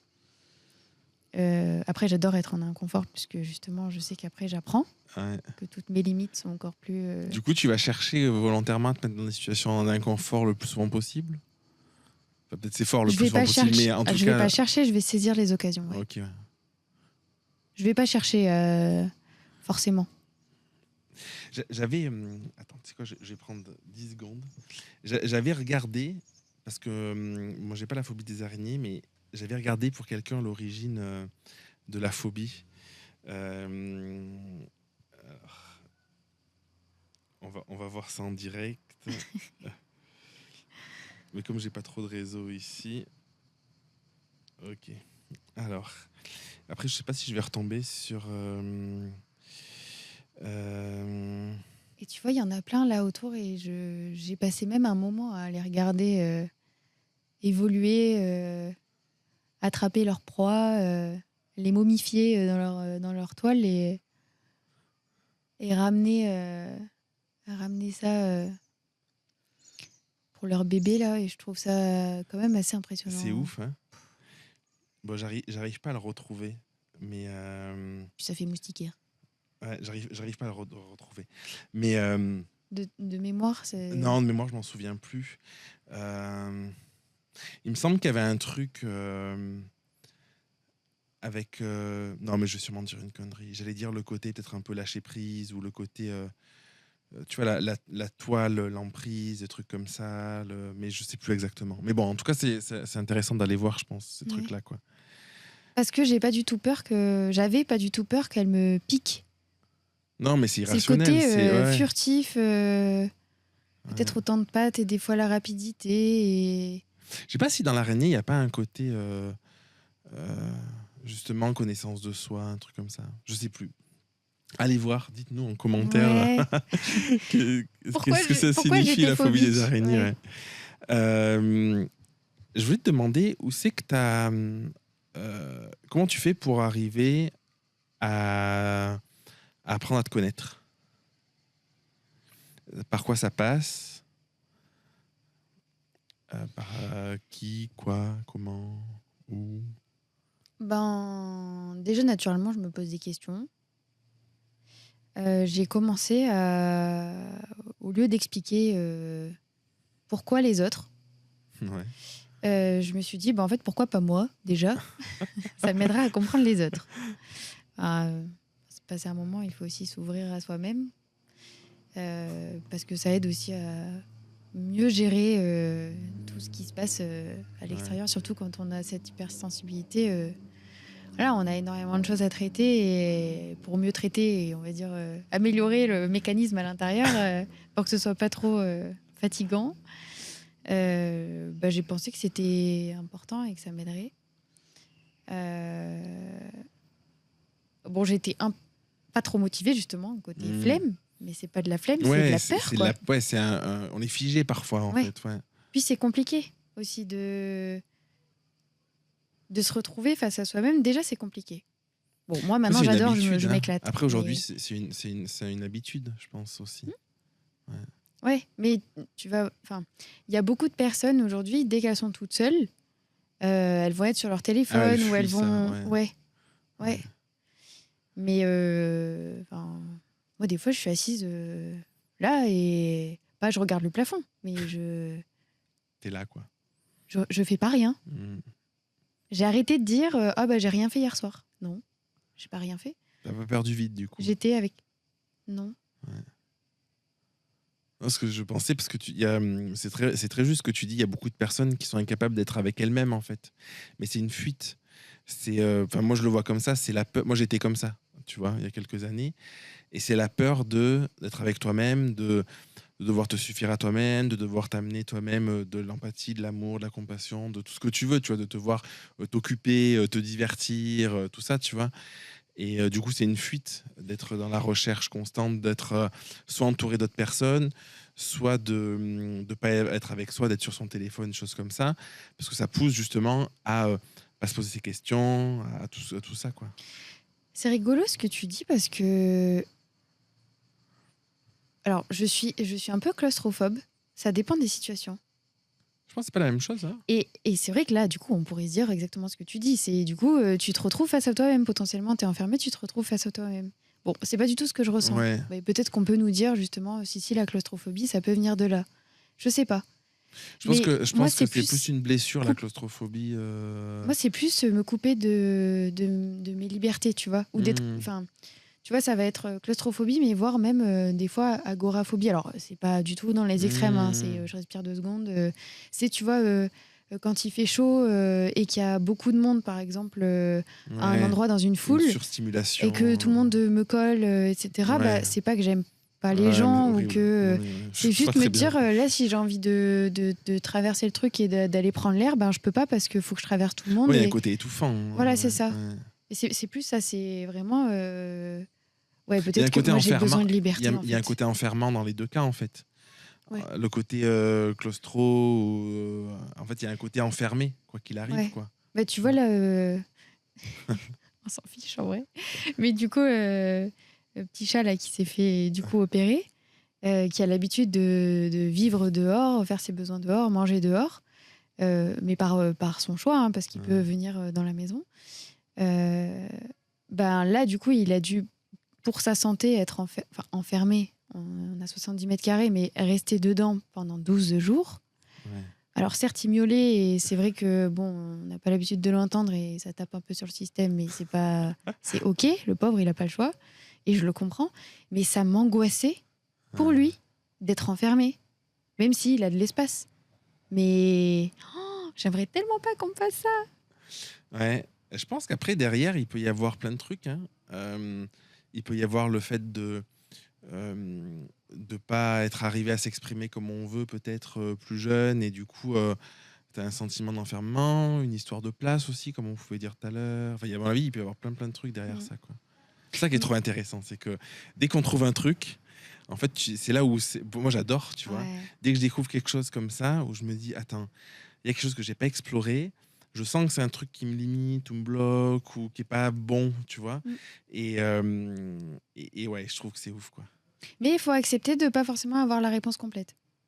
Oui, parce que sinon, tu es dans un extrême hyper nocif de la quête constante qui est épuisante d'un truc où tu n'as pas de réponse. C'est ça. Et je vois beaucoup de personnes comme ça, en fait. Moi, j'ai été comme ça à un moment Moi aussi. où je me dis... En fait, j'avais trop de charge mentale, trop de cerveau fonctionnement, et j'étais épuisé parce que je voulais trouver des réponses, des solutions à tout, alors que c'est pas le moment. Peut-être que je le trouverai jamais, peut-être que je le trouverai dans 30 ans. C'est ça. Et c'est arrivé à lâcher ça aussi. Ouais. C'est un peu comme si tu montais 50 business en même temps sans, Ouais, ouais. sans les rendre stables ou sans les finir, ou je sais pas, enfin c'est... Ouais. Ouais, après, tu tombes dans une quête sans fin, quoi. Et tu te surcharges, quoi. Ouais. Du coup, on a complètement dérivé. Ouais, trop bien. C'est cool. Mais du coup, c'était comment Comment t'es arrivé? En fait, parce que la question, elle est un peu dirigée, parce que tu m'as dit que tu n'avais pas suivi de thérapie particulière, en tout cas pas de thérapie psy. À 6-7 ans, donc il y a quelques années, il y a 23-24 ans, ouais, tu as eu conscience de plein de choses, tu vois, qui est un âge charnière, en fait. Tu vois, il y a beaucoup de personnes en psychologie qui disent qu'un enfant, il se construit psychiquement, mentalement, tout ça, émotionnellement aussi, jusqu'à 6-7 ans, que c'est un ordinateur vierge, un petit peu schématiquement, et qu'on installe des programmes, tu vois. Et après, c'est l'âge où, hop, il a en capacité à faire des choix par lui-même, à prendre des décisions beaucoup plus marquées et tout, tu vois. Donc voilà. Donc, comment tu as fait ce chemin où je trouve, tu vois, moi j'ai fait un chemin où j'ai été accompagné par plein de personnes extérieures depuis des années, et par moi-même aussi, par de la lecture, par tout ça. Mais du coup, toi, je trouve que c'est assez fascinant parce que on a presque 10 ans d'écart. J'ai l'impression que tu as une conscience. Franchement, s'il y a 10 ans, j'avais ta conscience, j'aurais trouvé ça ouf, tu vois. C'est pas du tout le cas. Voilà, c'est quoi ton chemin? Comment tu as fait pour en arriver là? C'est vrai que j'ai jamais trop réfléchi, mais c'est vrai qu'en commençant un peu à, on va dire, ouvrir les yeux sur le monde, parce que c'était vraiment ma sensation vers 6-7 ans, du coup, j'ai reçu beaucoup d'infos. On va dire traumatisantes pour l'esprit. Justement, hein, de se dire, dans ce que je disais tout à l'heure, dans quel monde je vais grandir en voyant les adultes se comporter comme ça entre adultes ou avec des élèves ou des enfants. Ouais, t'as trouvé une violence de la vue du monde tel qu'il était à ton âge, quoi, c'est ça? Ouais. Enfin, la perception pas, que t'en pas avais. le monde, mais juste de me dire, en fait, les adultes, ils sont pas mieux que les enfants. Ouais. Mais bon, t'avais Parce qu'il raison. y a un hein. certain vice dans l'adulte. Tu vois, une conscience des fois. Parce qu'on disait tout à l'heure, quand c'est pas en conscience, bon, on a le droit de se tromper. Et puis, on se rend pas forcément compte de l'impact que ça peut avoir. Mais le problème, c'est que je ressentais l'intérêt que mettaient les adultes. Oui, parce que du coup, en fait, la plupart des adultes, ce sont des adultes physiques, mais avec un état émotionnel et affectif, on appelle ça parfois l'enfant intérieur, tu vois, d'un petit qui a 4 ou 5 ans, quoi, en fait. Ouais. C'est ça qui fonctionne pas. C'est parce que du coup, il n'y a pas le cheminement qui a été fait derrière. Ouais, c'est ça. Du coup, au départ, c'est un peu compliqué, mais c'est vrai que du coup, ça a un peu secoué le cocotier, quoi, à l'intérieur. Et en fait, très vite, je me suis dit, et franchement, à tous les niveaux, que ce soit à l'école, que ce soit du coup les camarades ou mon niveau scolaire, que ce soit. Après, j'ai quand même de la chance d'avoir certaines facilités aussi intellectuelles, donc. Même peut-être que tu l'as développé aussi dans un mécanisme de protection, tu vois. Ouais, sans forcément trop travailler, tu vois, j'ai tout de suite su à peu près les matières qui me plaisaient ou non, mais par rapport à l'apprentissage, tu vois, apprendre quelque chose par cœur, Déjà, ça porte mal, ça, je me suis toujours dit, tu vois. Par cœur, quoi. Ça porte mal son nom, en fait. C'est un ça truc sert à que quoi? t'apprends. Mais c'est surtout que, pour moi, tu vois, la notion de cœur, c'est une notion Ah de oui, ah plaisir, de ouais. connexion et tout. Quand on dit Mm. apprendre par cœur, non, c'est apprendre par pure cérébralité, C'est ça, sans aucun c'est intérêt, ça. tu vois, ouais. Et en soi, je préférais, moi, laisser de la place pour mes souvenirs et Ouais. pour toutes les questions que je me posais déjà, plutôt que d'apprendre des trucs par cœur, quoi. Mais t'avances tellement plus dans la vie, t'es tellement plus. Tu vois, moi, il y a un truc aujourd'hui, je dissocie les. Comment je peux le qualifier? La manière d'être et la manière de faire. Dans le sens où, en fait, je trouve qu'on est dans une société où on valorise vachement le faire, les compétences. À l'école, tu apprends Le quoi? Tu résultat. apprends des compétences, des résultats, Mm. de la stratégie, de la méthodologie, des trucs comme ça, tu vois. Et tu apprends très très peu une manière d'être. Être en société avec les autres, être avec toi-même, te connaître et tout ça, tu vois. C'est pour ça que j'ai créé ce podcast aussi. Et moi, ma vision, c'est de me dire qu'en fait, la manière d'être est beaucoup plus importante que la manière de faire. Parce qu'en fait, quand tu arrives à être vachement plus aligné en connaissance, en conscience par rapport à tout ce qu'on dit depuis le début, c'est beaucoup plus facile de trouver la bonne méthode ou la bonne stratégie parce qu'en Mm. fait, elle découle de ça. Ouais. Alors que l'inverse n'est pas vrai, en fait. Bah, tu vois, typiquement, ça, c'est très vrai dans le travail. Bah, c'est de fou. La première société que j'ai rejoint, j'étais du coup ingénieur d'affaires ou commercial, enfin peu importe. Ton objectif, c'est de vendre ou d'avoir un business. Le comment, pour moi, c'était hors de question qu'on me dise comment faire. Mm. C'est-à-dire qu'en plus, c'était du coup une société de conseil, donc tu vends de la prestation. Du coup, c'est de l'humain en Ouais. soi. Ouais. Pour moi, enfin, je pouvais pas être un requin ou un vendeur de tapis, ou c'est pas dans ma nature. Je peux l'être. Attention, j'ai les capacités de l'être. Par contre, c'est pas du tout dans mes principes, dans mes Ouais. valeurs. Et au quotidien, je fais pas un métier pour faire quelque chose que je ne suis pas. Ouais. Donc, l'objectif de mon travail, ok. Après, j'ai envie de dire, peu importe le travail que je fais, il y a énormément et peut-être un peu trop de choses qui m'intéressent à mon goût, mais sans avoir non plus une passion, ou en tout cas peut-être que je m'ouvre pas assez ou je m'écoute pas assez pour faire ce que j'aimerais, voilà, ce qui me C'est pas le moment, passionnerait. peut-être. C'est peut-être pas le moment, exactement. Mais par contre, ça, c'était certain que j'avais pas du tout envie de partir de ma boîte, mais que je me suis battue en me respectant, Mm. en disant ok, peut-être que le mercredi j'ai pas les chiffres que vous attendez, sauf que parce que c'est le truc, en gros la réunion de mi-semaine. En attendant le résultat final, je double voire triple vos attentes. Donc laissez-moi faire le métier comme je l'entends, quoi. Et j'aurais jamais fait quelque chose qui ne me correspond pas. Et même si c'est le travail, c'est-à-dire il y a la vie perso et on peut être ce qu'on veut dans la vie perso. Dans le travail, pour moi, c'est pareil. Enfin, C'est intéressant. Il y a une notion derrière, j'entends, tu vois, de respect de soi-même aussi, peut-être. Et je pense que ça, tu vois, c'est peut-être un sujet hyper important parce que pour arriver à faire ça, c'est-à-dire qu'il faut avoir un minimum de respect pour soi, pour se dire qu'est-ce que je veux, qu'est-ce que j'accepte, qu'est-ce que j'accepte pas. Ce que tu disais un peu tout à l'heure aussi, tu vois, c'est qu'est-ce que j'ai, qu'est-ce que je veux changer ou pas. Et c'est vrai que avant de demander aux autres de nous respecter, ça commence par se respecter soi-même ah, et de mais oui. connaître ses besoins et ce qu'on est prêt à faire ou pas, quoi. Ouais. Bah, de toute façon, enfin, je vais même prendre le sujet à l'inverse. C'est euh, comment vous voulez qu'on vous respecte quand vous vous Ouais, mais c'est ça. respectez pas vous-même déjà. C'est ok, quelqu'un qui se respecte et qui ne se fait pas respecter. Ça arrive, il y en a des gens qui respectent rien. Mais à l'inverse, c'est super compliqué de demander à quelqu'un de nous respecter si on se respecte pas. Ouais, je suis d'accord. on a du mal aussi à le... Enfin, encore plus de mal à le vivre aussi, du coup, et ça aide pas à avoir plus de respect. Enfin, à se faire respecter encore plus. Ouais, non, mais Donc, j'entends, je regarde l'heure. On est dans le bon timing. Déjà Ouais, t'as vu, c'est ouf. Du coup, t'as pas répondu à ma question. J'ai pas fini. Bah oui. Du coup,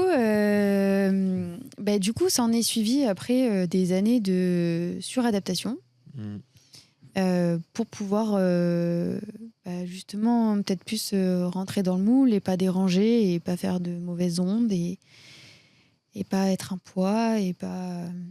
Mais du coup, en attendant, c'est vrai que forcément, j'avais énormément de besoins et pour pas non plus que la cocotte minute elle explose et que du coup ça fasse justement des dégâts dans mon entourage.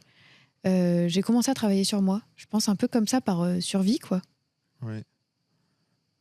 En m'aidant toute seule, tu vois, pour moi c'était impensable de demander de l'aide. Alors imagine de dire à mes parents Par des prises de conscience. est-ce que je peux aller voir une psy, quoi.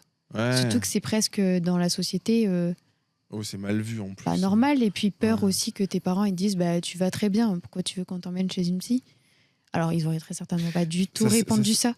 Mais c'est ce qu'on disait tout à l'heure, on interprète toujours le pire. Pour moi, c'est un enjeu hyper important dans les prochaines années, tu vois. Moi, j'utilise vachement d'IA pour plein de tâches de productivité et tout ça. Et moi, ma vision, c'est de me dire qu'il y a plein de personnes qui vont avoir plein de temps parce que du coup, la valeur travail, elle va complètement changer. Et du coup, qui seront obligés d'aller se poser des questions qui peuvent peut-être pas prendre le temps de se poser aujourd'hui ou qui veulent pas le faire parce que du coup, on va passer d'un monde où la valeur productivité va être complètement différente parce que du coup, tu peux être assisté par plein de mécanismes, plein d'algorithmes, plein de choses aujourd'hui où en fait, ça te libère tellement de temps que du coup, il va bien falloir l'utiliser pour quelque chose, tu vois. Et je pense que ça va changer parce que justement, en fait, je pense que c'est un métier d'avenir, les métiers d'accompagnement, de psychologue, de coach, de thérapeute, tout ça, parce qu'il va y avoir un énorme besoin de comprendre qui on est, comprendre qu'est-ce qu'on veut pas. Parce que forcément, en fait, quand tu as du temps libre, ce qu'on disait tout à l'heure, du coup, tu vas te poser peut-être plus de questions. Si tu poses plus de questions, tu as plus d'ouverture et ainsi de suite, quoi. Ouais, moi, c'est tout ce que j'espère. Ah ouais. Mais c'est bien que tu aies réussi à le faire en justement, amont. Il y ait cette évolution au niveau de l'humain, en fait. Ouais. Parce qu'il y a trop de... Je trouve trop d'âmes gâchées. Ouais, c'est une très belle métaphore. Moi, j'ai une vision où je me dis, je sais pas comment l'humanité pourra s'en sortir sans ça, de toute façon. Parce on s'autodétruit, on détruit la planète, on n'est pas dans la communication bienveillante avec les autres. Mais même avec soi-même. Même avec soi, mais déjà avec soi-même, en fait, c'est la base, en fait, t'as raison. Et puis pour moi, là, on parle de l'avenir, mais je trouve aussi que, tu vois, si on nous regarde ou si justement il y a des personnes qui sont un peu là-dedans, mais qui ont peur, un peu ce qu'on disait la dernière fois là, quand t'es venu. Peu importe l'âge, c'est jamais trop tard pour moi. Ouais, c'est vrai. Tu vois, là, je me retrouve, ce que je te disais aussi tout à l'heure, à discuter un peu avec mes parents. Alors, on a toujours eu énormément de communication, peut-être pas sur des sujets profonds comme ça, d'autant plus d'adulte à adulte aussi. Ça peut paraître impensable d'accompagner ses parents. Alors peut-être passer un moment, oui, sur un aspect financier, parce que les parents prennent de l'âge et sont peut-être un peu moins autonomes physiquement, ou j'en sais rien. Mais pourquoi pas ça aussi? Et c'est vrai que là, je l'aurais pas forcément pensé, mais je me dis, tu vois, si moi j'ai pas forcément été accompagnée en tant qu'enfant là-dessus, j'aimerais bien moi les accompagner et leur montrer du coup le travail qui que j'ai eu. En fait, je suis pas du tout dans ce truc, je suis leur enfant et j'ai pas eu ça, alors ils se démerdent, tu vois. C'est vraiment. Je pense que c'est ce qu'on disait tout à l'heure de ces problématiques de parents, enfants, d'adulte à adulte, d'adulte à enfant et tout, tu vois. Où ma vision depuis que j'ai des enfants, c'est qu'en fait, ils ont beaucoup plus à nous apprendre que ce que nous on a à leur apprendre, tu vois.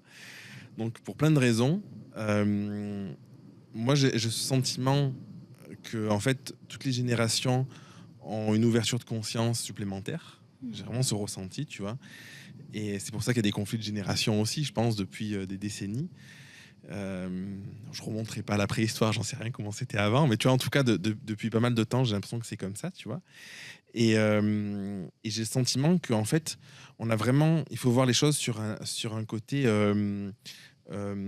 échange, j'allais dire donnant-donnant, mais c'est pas une question de donner, mais tu vois, sur un côté équitable, où en fait, il y a des périodes dans la vie où l'enfant t'apprend malgré lui parce qu'il n'est pas en capacité de faire plus que ça, tu vois, et que toi, en tant que parent, tu dois être là pour lui apporter un cadre, un soutien, une écoute, enfin, tout ce qu'on a dit depuis le début. Et je crois profondément en fait que les enfants, ils sont là, leur but premier avec leurs parents, c'est de les faire grandir. En fait, moi, c'est comme ça que je vois les choses, tu vois. Et je pense que je sais plus qui c'est qui disait ça. J'ai entendu ça il y a quelques jours, qui disait on est c'était, je sais plus comment c'était. En gros, c'était on, on commence à grandir le jour où on est parent, tu vois. Je sais plus comment c'était dit, mais en gros, c'était de ce truc de, en fait, le vrai apprentissage de la vie, la vraie expérience de la vie, la vraie confrontation à toi-même, elle se fait le jour où t'es parent, parce que c'est tellement dur en face, ce qui t'est renvoyé, et surtout, c'est des êtres, alors quand on est sain d'esprit, tu vois, où en fait, on va pas être dans une forme de conflit ou dans une rébellion ou dans un rejet, parce que tu les aimes, c'est tes enfants, donc tu es dans une acceptation beaucoup plus profonde et t'as pas le choix à grandir, tu vois. C'est comme quand, pour moi, c'est pareil quand tu te mets à ton compte. T'as pas le choix parce que tu veux développer ta boîte, t'as pas confiance en toi, t'arrives pas à te vendre, ça marche pas, donc il faut que tu te bouges pour arriver à apprendre plein de tips et tout ça, tu vois. Et les enfants, je trouve que c'est ouf parce que ça te fait grandir de manière astronomique malgré eux. Et moi, je vois ce truc-là en tant qu'adulte, d'adulte à adulte, en fait, l'enfant, il a toujours quelque chose à apporter à ses parents, en fait, je pense. Ouais. Puis en fait, ils arrivent sur Terre, ils n'ont pas de référentiel. Ouais, en plus, ouais. Donc, tu vois, ils n'ont pas le vécu. Toi, ils te connaissent dans ton intimité parce que tu es aussi chez toi avec eux ou justement quand vous faites des activités ou autres. Ouais. Ou ce sont tes enfants. Donc, je pense aussi qu'on a une certaine vulnérabilité. Bon, j'ai pas d'enfants, mais moi, c'est ce que je ressentais aussi avec mes parents, tu vois. En fait, tu perçois tout dans l'intime. Ouais. Et du coup, tu as une vision que aucune autre personne peut avoir. Ouais. L'enfant, je pense que tu vois, dans le couple, c'est hyper challengeant d'avoir un enfant parce que l'enfant, tu es sûr les enfants vont aller appuyer exactement sur ce qui va pas, ce qu'ils ressentent, sur tout ça, tu vois. Alors, chacun à leur échelle, à leur niveau, dans des domaines différents, tu vois.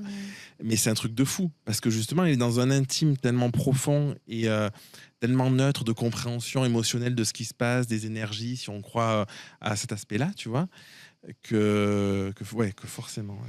Et c'est vrai que du coup, ça rejoint un peu ce que j'ai dit juste avant par rapport à mes parents, c'est que en m'étant complètement enfermée dès quasiment du coup la naissance, tu vois, en étant dans ma bulle, moi justement, même si j'avais cette hypersensibilité et cette énormément de clairvoyance, tout dans les échanges, parce que les adultes, c'est du coup aussi mes parents. Notamment aussi les relations avec mes sœurs qu'ils pouvaient avoir. Du coup, moi, je pense que j'ai pas vraiment appuyé sur les choses qui te touchent ou qui font mal ou qui, tu vois. Je pense que c'est aussi pour ça qu'aujourd'hui, j'ai envie aussi de les faire grandir. De rattraper ce temps-là. Les faire grandir. Ouais. Super intéressant. Il y a pas, grandir, c'est évoluer, quoi. C'est pas dans le sens après, c'est ce qu'on disait adulte. tout à l'heure aussi, tu vois, c'est que en réalité, la temporalité, pour moi, elle n'existe pas. C'est-à-dire qu'en fait, parfois, on se dit... comment expliquer ce concept dans le sens où, en fait, ce qui va être juste, c'est que peut-être que là, d'appuyer sur certaines choses aujourd'hui, ça va avoir beaucoup plus de poids que si tu l'avais fait enfant, tu vois. C'est-à-dire qu'en fait, parfois, on est dans cette quête de... Tu vois, la quête de la productivité, de tout ça. Pour moi, c'est un truc qui est surfait parce que moi, je le vois en étant à mon compte. Parfois, tu peux faire en 10 minutes ce que tu aurais peut-être pu essayer de faire 6 mois avant, qui t'aurait pris 10 heures, tu vois. Et du coup, la temporalité, elle n'existe pas dans ce sens-là, parce qu'en fait, ça fonctionne extrêmement bien quand c'est le moment, quand il y a les bonnes synergies, tu as la bonne énergie, le concept est clair, les idées sont claires, la personne en face est prête à entendre, à écouter, toi, tu es prêt à le dire d'une certaine manière et tout, tu vois. Donc, ouais.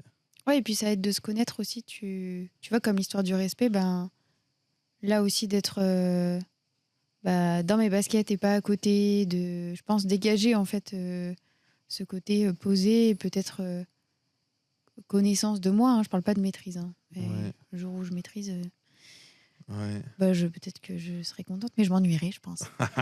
Tu Connaissance seras de soi, Bouddha. je serais Bouddha, ouais. Boudette. Boudette. Et je pense qu'aussi ça dégage aussi quelque chose de rassurant pour eux, et du coup peut-être que ça les capte, tu vois, je sais pas, mais Ouais, je sais pas. je vais pas avoir en effet je vais pas lancer quelque chose comme ça comme une ado ou une enfant pourrait faire, quoi, Oui. tu vois.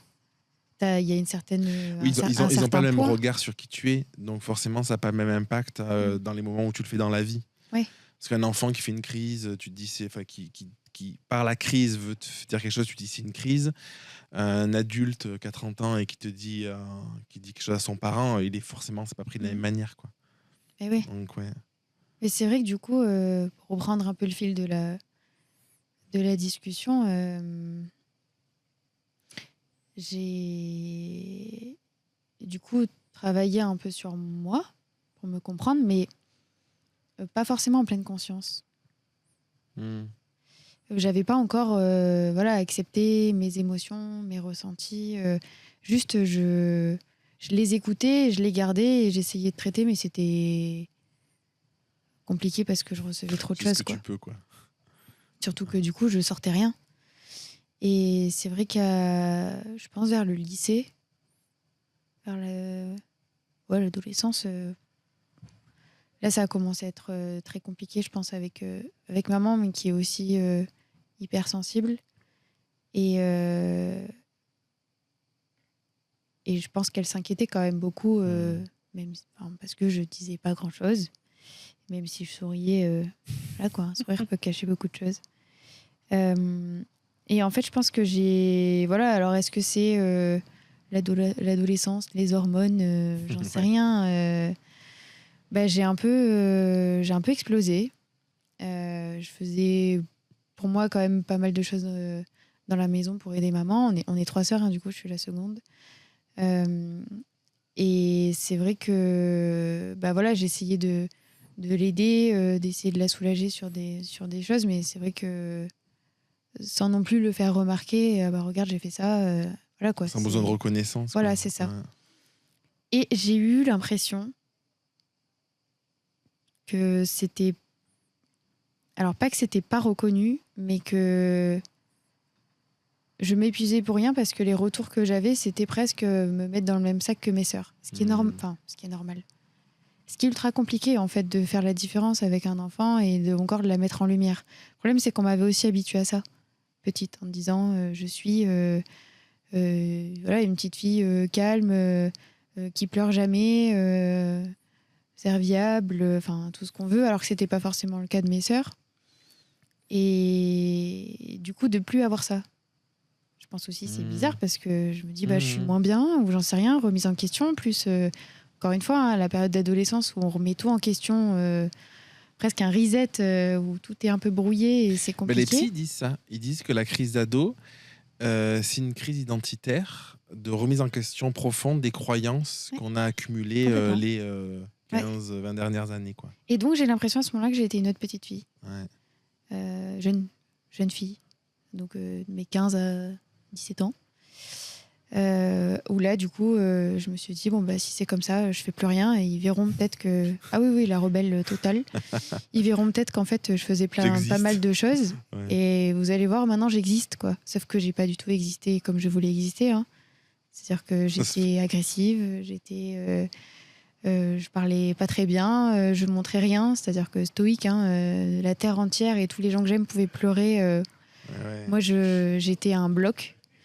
Et vraiment, j'étais presque pas sans émotion, parce que c'était pas du tout le cas à l'intérieur, mais ce que je renvoyais était... J'aurais pas aimé être en face de moi-même. Voilà. Mais je l'étais. Mais... Ouais, après, t'étais peut-être pas en capacité à exprimer ce que tu ressentais. C'est dur, ça. Tu vois, tout à l'heure, tu disais que t'avais appris à communiquer aujourd'hui. Ah non, mais là, j'ai eu un ego. Mais en fait, mais même sans forcément parler d'ego, je pense que tu vois, la plupart des gens que je connais, ils sont pas en capacité à exprimer leur ressenti. En fait, ouais, je pense que c'est quand même un ego très mal placé que j'ai pu avoir dans le sens où, euh, pour le coup, j'étais prête à être en rejet, quitte à ce que... La fierté. Ouais, en fait, je pense que j'ai, en réalité, tellement souffert. Ouais. Je me suis tellement sentie seule Une aussi rébellion. que, passé un moment, je me suis dit, plus rien ne m'atteindra. Ouais. Et du coup, j'ai fait miroir. C'est-à-dire que ce Hmm. que tu me renvoies, presque, c'est tu mords, je te déchiquette. Ouais, du coup, ouais. J'ai eu un passage comme ça, oui, c'est vrai. C'est un coup de bâton, qu'on dit, le revers du bâton, quoi. Ouais, mais tu vois, c'est presque, on dirait, alors c'était pas le cas, mais on dirait presque que c'est de la vengeance ou de la. Hmm. Et ça m'intéresse pas. Tu vois, c'était, en fait, j'ai explosé Est-ce qu'il faut pas... complètement. Moi, c'est une question que je me pose souvent, tu vois. Je l'ai déjà abordé plusieurs fois dans le podcast, dans des interviews, dans des échanges. Ce truc, cette nécessité, j'ai l'impression, de devoir à un instant T aller au clash, quel qu'il soit, selon les personnes, ça peut être différent. Ça peut être un burn-out professionnel, ça peut être un clash avec ses parents, dans un couple, ou ça peut être plusieurs fois, pour avoir à un moment euh, un truc qui va se déstabiliser tellement en profondeur que tu n'as pas d'autre choix que de te poser des questions et de te remettre en mouvement d'une nouvelle manière, tu vois. Et moi, ça c'est un truc qui me questionne beaucoup de est-ce qu'on est forcément obligé d'en arriver là, tu vois, d'avoir ce clash-là pour ensuite se remettre en mouvement et que les choses changent. Tu sais, on parle du mur souvent, se prendre un mur. Et Ouais. j'ai le senti, et tu vois, c'est une forme de mur, ce truc-là que tu as vécu d'une certaine manière. Ouais, alors c'était pas forcément pour ça. Par contre, c'est vrai que ce qui a fait aussi que ça allait pas mal au clash avec maman surtout. Bon, avec mon papa, papa, il était pas du tout. Enfin, il me coupait direct. Donc voilà. Euh, Moi, ce qui me rendait assez dingue, c'était. En fait, du coup, j'ai toujours été très indépendante par rapport à mes parents à l'intérieur. Donc, par rapport à ce qu'ils peuvent penser de moi, leur fierté ou non, etc. Ou, ou même la reconnaissance en soi. Hein, parce que moi, j'avais juste besoin d'exister et c'est tout. Euh, mais par contre, c'est peut-être un peu plus. Oui, passer un moment, forcément, je commençais à devenir pour moi adulte aussi à l'extérieur, du coup, au Mm. lycée. T'as beaucoup, voilà, les amis qui sortent, etc. Machin. Bon, moi, j'ai toujours été un peu en décalage sur le maquillage, les oreilles percées, le téléphone. Tout est arrivé beaucoup plus tard par rapport à mes amis, mais ça, c'est pas grave, c'est OK. Par contre, c'est vrai que les sorties, moi, j'avais envie aussi de sortir de la maison, même si ça se passait très bien et que j'ai eu énormément de chance et un cocon familial juste extraordinaire. C'est vrai que. Et puis très sain, surtout. Mm. C'est vrai que j'avais besoin de prendre mon envol en fait aussi et avoir des moments où je suis pas à la maison quoi. Et, euh, et en fait, ce qui me rendait dingue, c'était qu'on me dise non. Mais c'est pas qu'on me dise non et qu'on refuse. Hein. C'est pas le refus Je vois très très c'est bien ce que tu ne veux pas dire. avoir l'explication du pourquoi. Je vois très Et très ça peut être simplement, je En suis fait, c'est une fatiguée, je vais incompréhension. m'inquiéter pour toi et je sais que j'ai pas le choix de m'inquiéter. J'ai pas envie d'avoir ce poids en plus. Ok. Est-ce que, tu sais, c'est parce que souvent je te dis que tu me fais penser à Raphaël, mon fils. Enfin, que lui, il me fait penser à toi plutôt dans ce sens-là. Et c'est exactement ça. J'ai l'impression que lui, ça génère une frustration qu'on voit pas, que lui, il sait très bien qu'il va y arriver, qu'il est grand et que c'est sa décision et tout ça. Et en même temps, ce que tu dis sur cette incompréhension, en fait, on lui a pas expliqué suffisamment, en fait, Hmm. pour lui dire pourquoi. Et du coup, lui, il comprend pas, en fait, parce que pour lui, tout est ok et c'est pas normal, quoi. De dire à un enfant, par exemple, moi ça je l'ai vécu du coup pendant très Ben, longtemps, de non t'as pas l'âge pour ça ou non t'es une enfant ou le pire je crois c'est tu peux pas comprendre. ouais. Bon ça venait pas de mes parents ça hein, par contre. Euh, C'est juste Matt t'as 15 ans, non. Ok, tu sortiras plus tard, ok. Mais pourquoi? Ouais, tu vois, Et ça, c'est quelque chose. C'est un problème de On communication. m'a toujours dit, Mathilde, toi, je sais pas, t'aurais pas pu faire l'armée parce que le cadre, les ordres, les règles, les normes. Si c'est justifié, moi, j'obéis au doigt et à l'œil. Mais Il y a du sens, quoi, si tu comprends pourquoi, en fait. bah oui. Et je sais rentrer dans un cadre, je sais rentrer dans un moule. La preuve, je l'ai fait toute ma vie. Ouais, et puis Parfaitement quand tu bosses, en dans fait. le cadre. Ouais. Voilà, qu'on n'ait rien à me dire, rien à me reprocher. Et au contraire, voilà l'exemple. Ouais. Génial. Mais quand, par contre, on m'explique, en effet, moi, je suis capable de tout et n'importe quoi. Hein, vraiment, de me surpasser, me dépasser. Il Il n'y a aucun il problème. y a un côté un peu infantilisant, je pense, derrière, en fait. Mm. Ouais. Ouais. Du coup, je suis enfin, fragile, oui. Très fragile, très sensible à ça. Je le vis pas forcément très bien. Bon, si maintenant, aujourd'hui. Mm. Parce que je sais que je suis comme ça et que j'ai beaucoup de mal avec ça, mais c'est vrai que j'ai toujours besoin d'expliquer les choses. Énorme. Mais c'est OK. C'est quelque chose que tu aimerais partager, t'aimerais transmettre. Déjà, c'était un moment extrêmement agréable, Ouais. je trouve. C'est vraiment comme un d'habitude. échange. Ouais. Ouais. C'est des discussions qu'on a d'habitude, mais là, c'est enregistré. Quoi. Ouais. Et finalement, pas. J'ai complètement oublié, quoi. Même si je tiens un micro.